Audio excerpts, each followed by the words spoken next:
Good Tuesday morning, folks. I was reminded recently of a certain kind of book that our kids would read as they were growing up. They were a choose your own adventure book series. The reader would follow along with the author, and at certain points in the book, points of divergence or points of crisis, the reader would be able to decide what decisions to make and would be instructed to go to page 31, for example, to find out the result of their decision. Sometimes you would get it right and everything would be resolved, and at other times, not so much. It seems like our lives are like that right now, and somebody chose the wrong adventure. There were a lot of people in Jesus' day making decisions and predictions about the future story.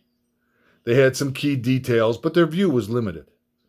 The Pharisees knew that Jesus needed to be killed for their benefit. That decision was based off fear and not knowing the whole story. God was making his decision based on a plan and had them follow along because God does see the whole story. The cross of Christ was not decision B. It was plan A. To fulfill the Pharisees' goal and God's plan, Jesus is confronted in the temple and in return confronts the Pharisees beginning in Matthew 21.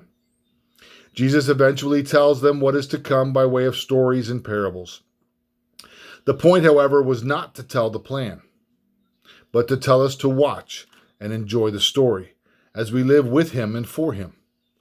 COVID-19 is not bigger than God's plan. It is simply somebody's bad decision. God wants us to unite over the things to come. He wants us to reflect his love through our lives and in his story as it unfolds.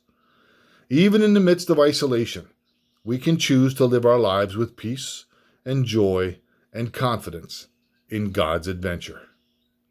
Won't you choose it?